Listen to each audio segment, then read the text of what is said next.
नमस्कार, फॉर्मूला गुरु में आप सभी का स्वागत है। मैं हूं विपुल सिंह। फॉर्मूला गुरु में हर हफ्ते हम एक नई थीम के साथ आते हैं, जिससे आपका पोर्टफोलियो न सिर्फ सुरक्षित रहे बल्कि लगातार उसमें उत्तरोत्तर बढ़ोतरी देखने को मिलती रहे। इसी क्रम में आज हम बात करेंगे कि एक तरफ जहां दिग्गज आईटी कंपनियों के नतीजे शेयर बाजार को निराश कर रहे हैं, तो दूसरी तरफ मिड कैप आईटी कंपनियों के नतीजे काफ़ी शानदार रहे हैं। क्या अभी दिग्गज आईटी कंपनियों के मुकाबले मिड कैप आईटी में निवेश करना बेहतर है? मिड कैप आईटी चुनते समय किन बातों का ध्यान रखा जाए? दिग्गज आईटी कंपनियां अंडर परफॉर्म क्यों कर रही हैं? मिड कैप आईटी कंपनियों पर आज हम करेंगे 360 डिग्री चर्चा और साथ ही साथ ये भी जानेंगे कि किन मिड कैप आईटी कंपनियों में अभी भी बन रहे हैं खरीदारी के मौके। तो बने रहिए कार्यक्रम के आखिर तक हमारे साथ। लेकिन सबसे पहले उन सवालों पर नजर डाल लेते हैं जिनके जवाब आज के कार्यक्रम में हम एक एक करके तलाशेंगे। तो सबसे पहले आपको बताएंगे कि आखिर में दिग्गज आईटी कंपनियों के जो नतीजे रहे हैं वो इतने डिस्करेजिंग क्यों रहे हैं। आखिर में क्यों इस तरह की निराशा देखने को मिली कि इन्फोसिस जैसे दिग्गज कंपनी के नतीजे के बाद कंपनी में 15% तक की गिरावट देखने को मिली। दूसरा महत्वपूर्ण सवाल ये कि Wipro, Infosys, TCS, HCL tech जैसी कंपनियों में क्या अभी और गिरावट बाकी है, या यहाँ पर इतनी गिरावट के बाद जो थोड़ी बहुत खरीदारी पिछले कुछ दिनों में देखने को मिली है, इसमें जो है और ज़्यादा खरीदारी के मौके बन रहे हैं। तीसरा महत्वपूर्ण सवाल कि हमने देखा, चाहे वो मेटा हो, भारत में अगर हम विप्रो की बात करें, जो दिग्गज कंपनियां हैं वो बायबैक कर रही हैं। इसके क्या कुछ मायने निकाले जाएं और इसका असर किस तरीके से सेंटिमेंट पर क्या कुछ पड़ता है और इसके क्या कुछ मायने हैं, ये हमारे आज के फॉर्मूला गुरु से हम विस्तारपूर्वक समझने का प्रयास करेंगे। चौथा महत्वपूर्ण सवाल ये कि दिग्गज कंपनियां जब आउट परफॉर्म कर रही हैं तो ऐसा क्या फंडामेंटल चेंज हो रहा है जिसकी वजह से हम देख रहे हैं मिड कैप आईटी कंपनियों के नतीजे बेहतर दिखाई दे रहे हैं। वहाँ पर आखिर में आउट परफॉर्मेंस क्यों देखने को मिल रही है? क्या जो कर्मचारी लागत है वो मिड कैप आईटी कंपनियों में बेहतर है, या फिर और क्या कुछ कारण है? इस पर जरा आज हम समझने का प्रयास करेंगे। उसके बाद जानने की कोशिश करेंगे कि क्या इस समय मिड कैप आईटी कंपनियां दिग्गज आईटी कंपनियों के मुकाबले बेहतर विकल्प हैं? क्या अभी भी वहां पर जो है तेजी के बाद भी क्या खरीदारी के मौके बन रहे हैं? छठा महत्वपूर्ण सवाल और वो ये कि मिड कैप आईटी कंपनी को चुनते समय किन आंकड़ों पर नजर डालें, या फिर किसी भी आईटी कंपनी का नाम सुन करके कि वो मिड कैप में है उसमें निवेश करना चाहिए, वो नंबर्स कौन से होते हैं जिन पर निवेश से पहले ध्यान देना चाहिए। तो ऐसे ही चुनिंदा कंपनियों को चुनने का क्या कुछ फॉर्मूला है, ये समझेंगे आज के फॉर्मूला गुरु से। सातवां महत्वपूर्ण प्रश्न ये कि कई मिड कैप आईटी स्टॉक्स में हम तेजी देख चुके हैं ऑलरेडी की अच्छी खासी रैली आ चुकी है।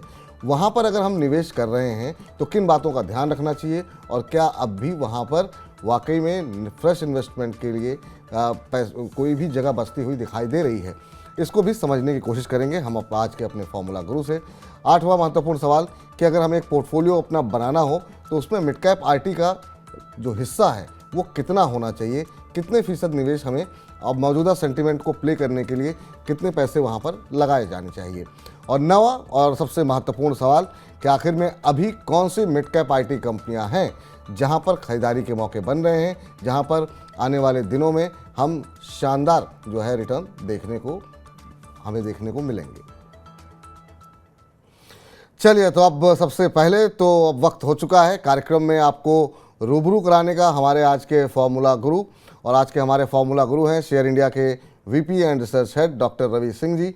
रवि जी, बहुत बहुत आभार, अभिनंदन आपका आज के इस कार्यक्रम में जुड़ने के लिए। और आप बहुत पुराने गुरु हैं इस कार्यक्रम के और बहुत बड़ी बड़ी गुत्थियाँ पहेलियाँ आपने सुलझाई हैं, तो बहुत बहुत स्वागत है। और स्वागत से ज़्यादा बहुत बहुत मुबारकबाद हो आपको कि जिस तरीके से आप की रिकमेंडेशंस जो 2 बजे के शो में हिट हो रही हैं, बहुत सारे दर्शक उससे लाभान्वित हो रहे हैं। और आरवीएनएल में तो जो आपने चिंगारी भड़काई है वो रुकने का नाम नहीं ले रही है। अब तो नवरत्ना का दर्जा आपने दिला दिया उसको। और उसके बाद हमने देखा सिंजीन हो, जेके टायर हो, हर जगहों पर जो है जो लक्ष्य आप दे रहे हैं फटाफट जो है आप कहते हैं 2-4-6 महीने के लिए, लेकिन वो 2-4-7 दिन में ही जो है इंतज़ार नहीं करना पड़ता है और वो लक्ष्य पूरे होते जा रहे हैं। तो आपके एनालिसिस को बहुत बहुत सलाम और बहुत बहुत शुक्रिया आपका आज का ये निमंत्रण स्वीकार करने के लिए। जी धन्यवाद विपुल जी, पहले तो मुझे यहाँ पर बुलाने के लिए, और आपके इतने बढ़िया टॉपिक होते हैं, इतने अच्छे सब्जेक्ट पे आप नॉलेज की बात करते हैं कि बिल्कुल मैं खुद भी तैयारी काफी करके आता हूं, और आज आपने जो यहाँ पर 9 सवालों की चर्चा की है, ये मैं उन दर्शकों को जरूर कहूंगा, आप पेन पेपर लेकर नोट करें, क्योंकि आपको जो आज हम लोग डिस्कस करने जा रहे हैं वो आपके पोर्टफोलियो में चमक भी बनाएगा और आपको ये भी बताएगा कि आपको किस तरीके से सिलेक्शन करना चाहिए। तो बहुत बहुत धन्यवाद मुझे यहाँ पर बुलाने के लिए। जी सर, पहला सवाल आज के विषय पर आए उससे पहले जैसे परंपरा है हम थोड़ा सा एक टिप्पणी बाजार पर लेते हैं। सर क्या मान लें कि ये जो एक कंसोलिडेशन का दौर था, दायरे का दौर था, वो समाप्त होता हुआ दिखाई दे रहा है। जिस तरीके से हम देख रहे हैं कि बाजार आगे की तरफ बढ़ रहा है, 18,200 क्या पार करेगा निफ्टी, और क्या कुछ देख रहे हैं आने वाले समय में, अगर 1-2 महीने की बात करें तो? विपुल जी, इस समय मार्केट में अगर आप देखें तो धीरे धीरे एवरेज जो बेस प्राइस है वो अब चेंज होता हुआ नजर आ रहा है। पहले जो बेस था, जो 17,700 और 800 के बीच में फंसा हुआ था, वो पहले 18,000 के ऊपर निकला, फिर 18,100 के ऊपर निकला, और आप कांस्टेंट, आप कंटिन्यू अगर आप देखें तो 17,800, 900, 18,000, 18,100 पे पुट राइटिंग भी इंक्रीज हो रही है। साथ ही अगर आप ये भी देखें तो सपोर्ट अब बिल्डअप होता जा रहा है। और एक जो सबसे इंपॉर्टेंट पॉइंट है कि वर्ल्ड वाइड, यानी कि किसी भी कंट्री से कंपैरिजन करें तो भारत के मार्केट बिल्कुल डिफरेंट परफॉर्म कर रहे हैं। तो मुझे ऐसा लगता है कि ये थोड़ा सा एक प्रॉफिट बुकिंग का जरूर दौर दिखना चाहिए। और उससे पहले क्योंकि अगर 200 के ऊपर ये सस्टेन कर गया तो अब 18,500 के लक्ष्य की तरफ बढ़ना शुरू हो जाएगा। लेकिन मुझे लगता है थोड़ा अब शायद अगला 1-2 हफ्ता जो है वो थोड़ा सा शांत रहेगा, ऊपरी लेवल्स को बार बार हिट करेगा, 280 तक के लेवल दिखाएगा, लेकिन क्लोजिंग 18,000 के ऊपर ही अगर रह जाती है तो आगे लंबा यहाँ पर ट्रेंड स्टार्ट हो सकता है। अब दूसरी तरफ है कि अप्रोच अपनी क्या रखनी चाहिए। तो अब इस समय मार्केट में स्टॉक स्पेसिफिक अप्रोच रखिए, जैसे आपने अभी चर्चा करी थी, आपके प्रोग्राम्स में चर्चाएं होती हैं, तो मुझे लगता है कि आप अच्छे रिटर्न्स यहाँ पर कमा सकते हैं। तो बिल्कुल चुनिंदा शेयरों पर नज़र रखें, बाजार की चाल पर बिल्कुल नज़र रखनी चाहिए, लेकिन ये है कि जो मूवमेंट है इस समय वो हम देख रहे हैं कि चुनिंदा शेयरों में ही देखने को मिल रहा है। चलिए अब आज की थीम पर लौटते हैं, और सबसे पहले चूंकि आज की थीम हमने रखी है मिड कैप आईटी, लेकिन उससे पे चर्चा पे आए उससे पहले पहला सवाल यही कि दिग्गज आईटी कंपनियों के जरा 1-2 सवाल में हम जरा तस्वीर खींच लेते हैं, वहाँ पर आखिर में हुआ क्या है। तो पहला सवाल सर यही कि जिस तरीके के नतीजे देखने को मिले हैं दिग्गज आईटी कंपनियों के, उन्होंने निराश जिस तरीके से किया, उसकी बड़ी वजह क्या मानते हैं? सिर्फ स्लो डाउन ही एक वजह मानते हैं, या फिर कुछ लोग इस बात का भी जिक्र कर रहे हैं कि जो बाकी जो लागत थी वो एम्प्लॉय कॉस्ट जो है वो बाकी लागत से बड़ी लागत बनती जा रही थी दिग्गज कंपनियों के लिए? तो क्या ये भी एक कंसर्न रहा जिसकी वजह से हम देख रहे हैं छटनियों का दौर देखने को मिल रहा है? आप क्या बड़ी वजह मानते हैं आईटी कंपनियों के इस खराब प्रदर्शन की? देखिए, सबसे बड़ी बात है कि आईटी सेक्टर हमारा 2 चीजों पे सबसे इंपॉर्टेंट होता है। एक तो पहला होता है कि जिस हिसाब से जिस कंट्री के लिए हम सर्विसेज दे रहे हैं, चाहे वो यूरोप हो, यूएस हो या फिर अदर कंट्रीज हो, उनकी डिमांड कैसी रहेगी। और दूसरा जो फैक्टर है वो है यहाँ पर रूपी डॉलर का फैक्टर। अब इस समय अगर कंपनियों की जो स्टॉक्स की परफॉर्मेंस देखी जाए तो उनमें काफी बड़ा करेक्शन देखने को मिला, और अब आईटी कंपनीज के मार्जिन जो है वो जो पहले 25% होते थे वो अब घट करके 18 और 20% की तरफ गए हैं। तो इसी वजह से स्टॉक में भी वो करेक्शन आपको देखने को मिल रहा है। लेकिन कहीं ना कहीं से ये एक बहुत बड़ा रीजन है कि चूंकि आगे की ग्रोथ प्रोस्पेक्ट्स यहाँ पर थोड़े से डाइसी से हैं, यूरोजोन अभी भी उभर नहीं पा रहा, यूएस में भी अभी चिंताओं का दौर है, और फेड कंटिन्यू जो है वो अपनी मीटिंग्स कर रहा है और उसको लेकर के, इंटरेस्ट रेट को लेकर के अनसर्टेनिटी बनी हुई है। तो आगे जो है वो इन्फ्लेशन का खतरा तो अभी रहेगा ही रहेगा, और इसी वजह से कंपनियों की परफॉर्मेंस यहाँ पर बहुत अच्छी निकल कर नहीं आ रही। और जो गाइडलाइंस कंपनियों ने पिछले क्वार्टर में जारी करी थी, उन गाइडलाइंस के ऊपर ना आने की वजह से कहीं ना कहीं से क्लाइंट को डिसअपॉइंटमेंट हुआ, और इसी वजह से आईटी सेक्टर में बड़े बड़े जो आईटी सेक्टर के दिग्गज हैं उनमें एक बड़े करेक्शंस देखने को मिले। जी सर, आपसे भी एक बात समझना चाहेंगे कि जो अब छटनी हो रही है जिस तरीके से, वो छटनी असर डालेगी क्या, मतलब कि इनके लागत को कम करने के लिए? देखिए, ये तो एक पैरामीटर होता है कि कंपनियों के जब मार्जिन्स, मैंने आपको एग्जाम जैसे बताया कि कंपनियों के मार्जिन घट रहे हैं, अब कंपनियों के मार्जिन घट रहे हैं, उनके एक्सपेंस बढ़े हुए हैं, तो वो अपने चूंकि जो बेंच पर बैठे हुए लोग होते हैं, या फिर ये कहें कि जो कॉस्ट स्ट्रक्चर पे ग्रोथ नहीं दे पाते या फिर रेवेन्यू नहीं जनरेट कर पाते, उनको कंपनियां एक बार को शॉर्ट आउट करती है, या फिर ये कहें कि वो अपनी कॉस्ट को कम करती हैं, और फिर जो नए प्रोजेक्ट्स आएंगे उनको लेकर के फिर से वो अपॉइंटमेंट कर सकते हैं। तो मुझे ऐसा लगता है कि ये भी भी एक बहुत बड़ा यहाँ पर फैक्टर होता है। और चूंकि अब इंटरनेशनली अगर देखा जाए तो जो आईटी का मार्केट है उसमें एक ट्रेंड देखा गया है कि लगभग हर 3 साल में एक रिसेशन का दौर देखने को मिलता है। तो वो तीसरा साल शायद यही वाला है जिसकी जी। वजह से ये दौर भी देखने को मिल रहा है। और इसीलिए आईटी दिग्गज कंपनीज में ऊपरी लेवल से देखें तो 30 से 35% का करेक्शन भी देखने को मिल रहा है। लेकिन मुझे ऐसा लगता है कि आगे वाले 3 से 4 क्वार्टर, जो तीसरे और चौथे क्वार्टर होंगे, वो थोड़ा स्टेबल होते हुए नजर आएंगे और थोड़ी ग्रोथ प्रोस्पेक्ट्स वहां पर बनती हुई नजर आएगी। चलिए, अब आपने कहा 30-35% का करेक्शन देखने को मिला, तो आपसे यही जानना चाहेंगे कि Wipro, Infosys, TCS, HCL tech, ये तमाम जो बड़ी दिग्गज कंपनियां रही हैं, क्या उनमें अभी और भी गिरावट आपको दिखाई दे रही है, या आपको लगता है कि विप्रो के बायबैक के बाद जो थोड़ा सा सेंटिमेंट सुधरा और इतनी बड़ी गिरावट के बाद निचले स्तरों से थोड़ी जो रिकवरी आ रही है वो जो है सस्टेन करती हुई दिखाई देगी? अभी यहाँ पर अगर पोजीशन बनानी हो तो क्या आपको लगता है कि अभी गिरावट का वेट करें, या फिर आपको लगता है कि नहीं, आपको खरीदारी करनी है तो जो होना था हो गया, अब पॉजिटिव ट्रेंड देखने को मिलेगा?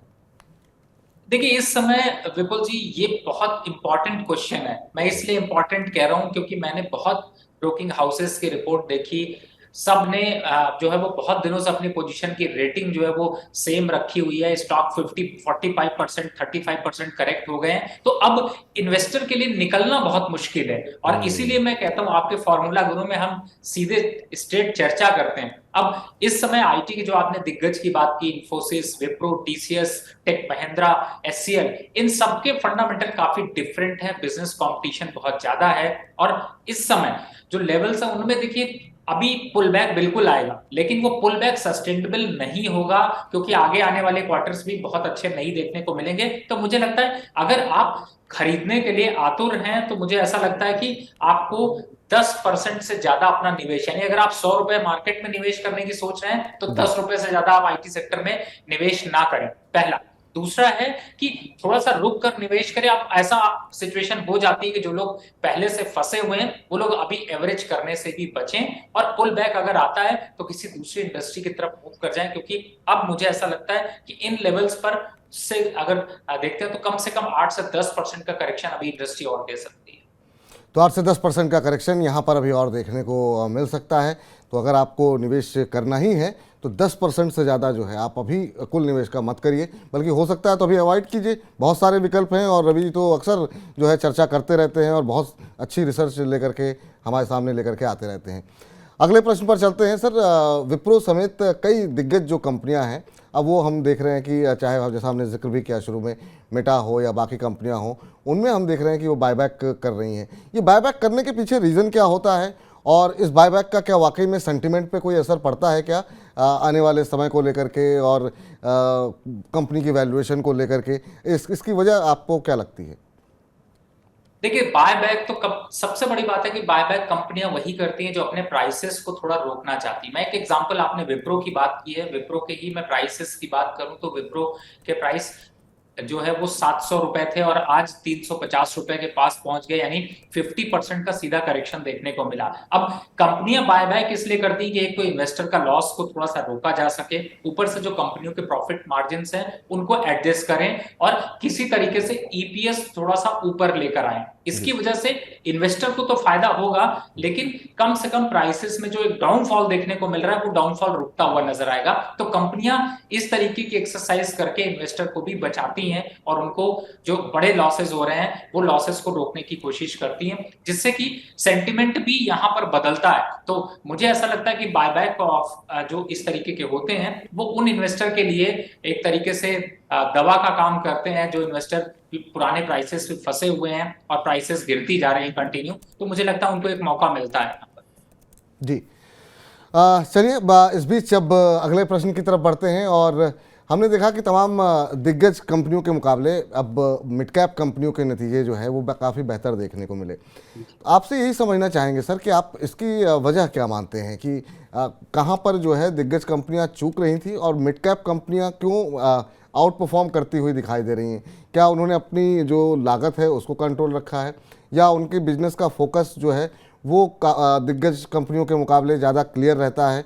क्यों आपको लगा कि मतलब कि जो भी बाजार की एक्सपेक्टेशन थी उससे काफ़ी आगे बढ़ कर के जो है रिजल्ट्स आते हुए दिखाई दिए हैं? देखिए इस समय मुझे ऐसा लगता है कि जो खास तौर से दिग्गज कंपनियां हैं वो इस वजह से परफॉर्मेंस नहीं दे पा रही हैं, क्योंकि पहली बात है कि आपने जैसे अभी इससे पहले चर्चा करी, यहाँ पर एक सबसे बड़ा जो हिट है वो ये तो है ही है कि एम्प्लॉयमेंट कॉस्ट, और चूंकि उसके प्रोजेक्ट यहाँ पर डेवलप नहीं हो पा रहे हैं तो एक उसका जो है वो खर्चा जो है वो काफी हद तक इम्पैक्ट कर रहा है, और आगे प्रोजेक्शन ग्रोथ यहाँ पर नहीं है। छोटी कंपनियां इसके अगेंस्ट में अगर देखते हैं तो फंडामेंटल ज्यादा स्ट्रांग होते हैं, और चूंकि वहां पर जो दूसरी कॉस्ट है वो काफी कम होती है, और जी। जितने जो प्रोजेक्ट हैं वो ऑन द लाइन चल रहे हैं, तो एक गाइडलाइन का भी बहुत बड़ा फर्क पड़ता है। और बड़ी कंपनियों के मार्जिन जो है वो बहुत ही छोटे मार्जिन पे बड़ा काम करते हैं, छोटी कंपनियां बड़े मार्जिन पे छोटा काम कर लेती हैं। तो मुझे ऐसा लगता है कि इसका भी एक बहुत बड़ा इम्पैक्ट है, और इसी वजह से जो ग्राउंड रियलिटी पे जाते हैं तो आपको छोटे मझोले जो शेयर है या जो आईटी के सर्विसेज जो प्रोवाइड करने वाले शेयर्स हैं उनमें काफी अच्छी परफॉर्मेंस आपको देखने को मिली।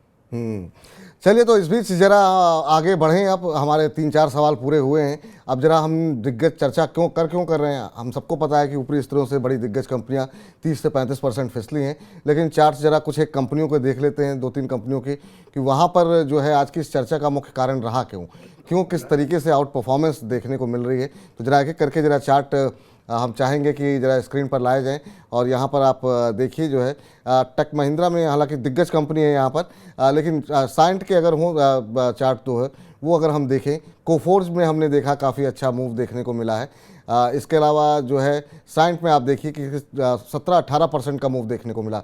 कोफोर्ज के नतीजे आए, उसने भी जो है एक तरीके से आउट परफॉर्म किया है, और ये आप देख सकते हैं यहाँ पर भी 7-7.5% का रिटर्न एक महीने में आता हुआ दिखाई दिया, जबकि शुरुआती दौर में हम देख रहे थे कि बहुत सीमित दायरे में था, लेकिन जैसे रिजल्ट्स आए उसके बाद से एक आउट परफॉर्मेंस देखने को यहाँ पर मिली है। तो ये वजह है जिसकी वजह से आज इन तमाम कंपनियों के ऊपर हम आज विस्तारपूर्वक चर्चा यहाँ पर करते हुए दिखाई दे रहे हैं। सर, आपसे समझना चाहेंगे कि यहाँ पर क्या दिग्गज कंपनियों के मुकाबले अभी अगर हम देखा जाए वैल्यूएशन के लिहाज से, या फिर मौजूदा माहौल के लिहाज से, या फिर उनका जो कामकाज करने का तरीका है उसके लिहाज से, क्या ये ज़्यादा बेहतर दिखाई दे रही हैं, या इसी वजह से जो तमाम निवेशक हैं, जो बड़े निवेशक हैं, उनका रुझान अब इस तरफ ज़्यादा होता हुआ दिखाई दे रहा है?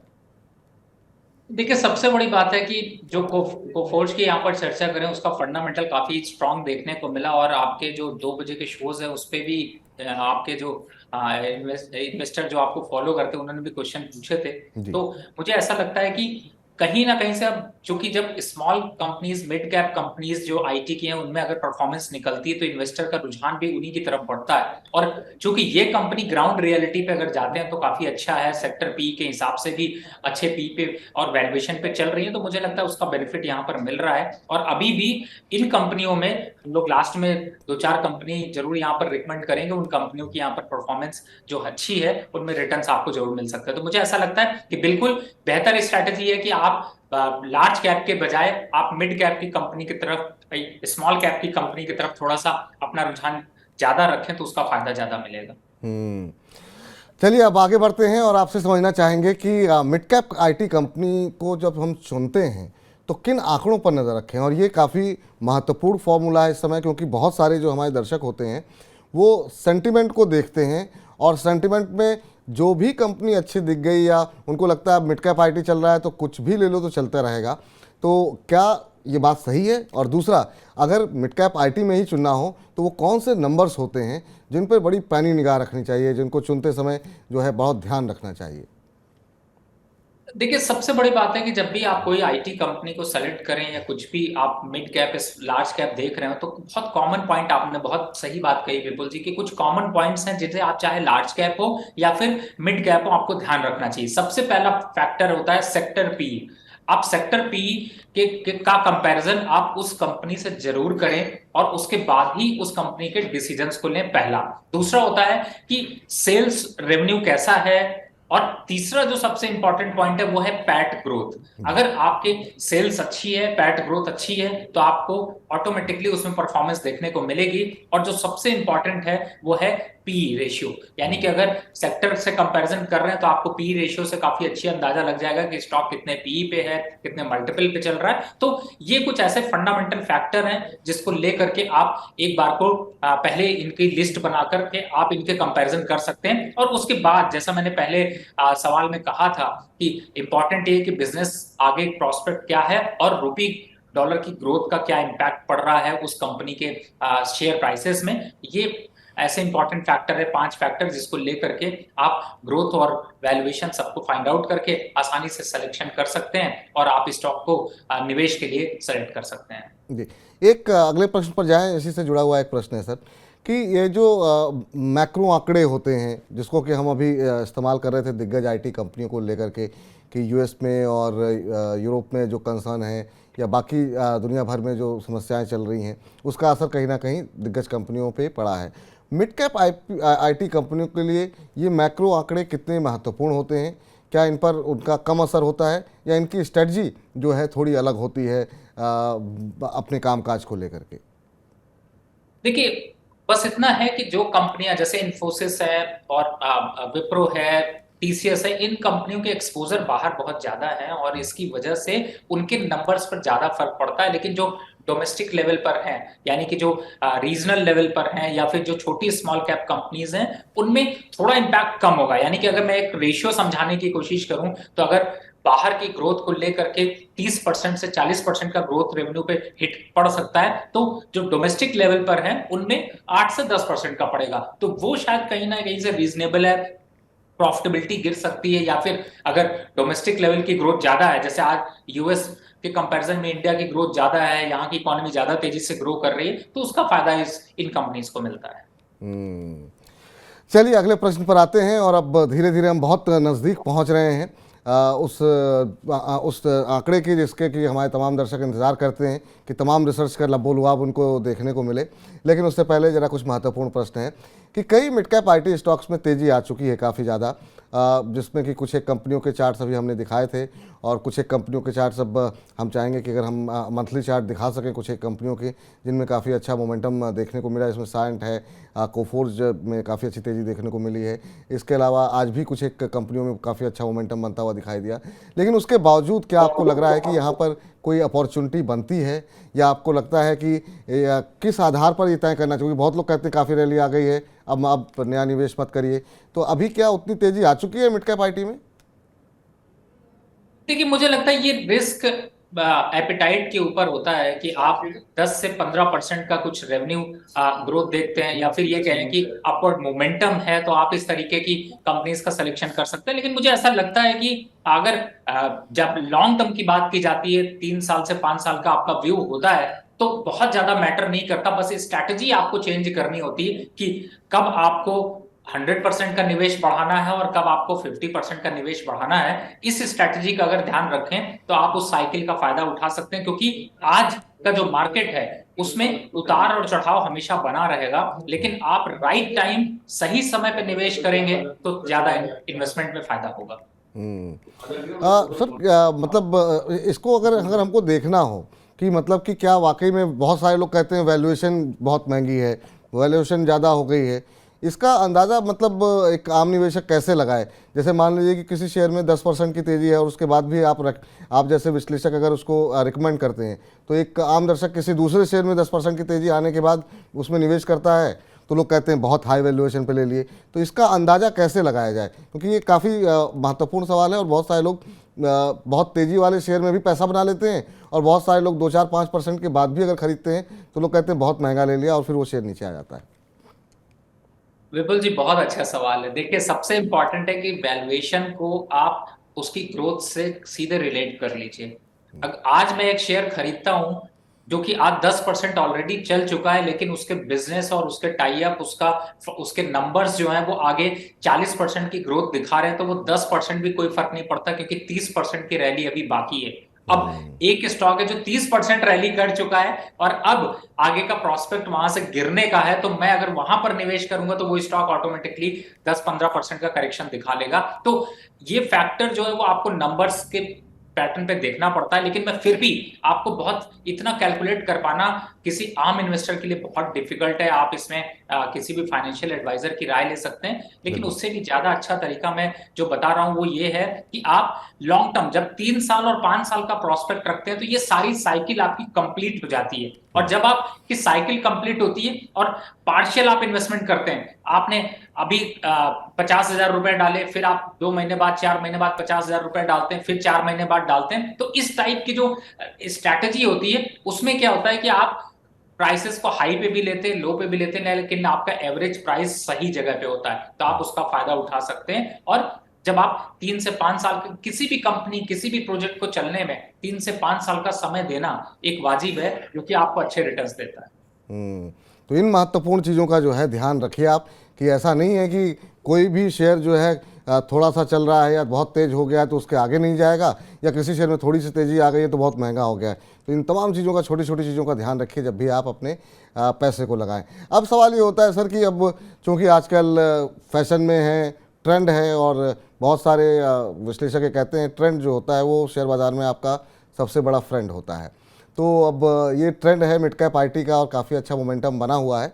तो अपने पोर्टफोलियो को अभी अगर जो लोग बना रहे हैं उनको कितना हिस्सा रखना चाहिए, और क्या पुराने पोर्टफोलियो में अगर बड़ी दिग्गज आईटी कंपनियां मौजूद हैं तो उसमें से कुछ हिस्सा क्या निकालना चाहिए? अभी अगर आईटी पैक को लेकर के रिशफल करना हो कुछ अपने पोर्टफोलियो में, तो क्या ये सही वक्त है? देखिए, सबसे बड़ी बात है विपुल जी की मैंने जैसे बताया, जो लार्ज कैप कंपनियों की हमने बात करी, जिसमें कि आपकी विप्रो है, इन्फोसिस है, एचसीएल है, टेक महिंद्रा है, इन सब में 10% का करेक्शन आपको देखने को मिल सकता है।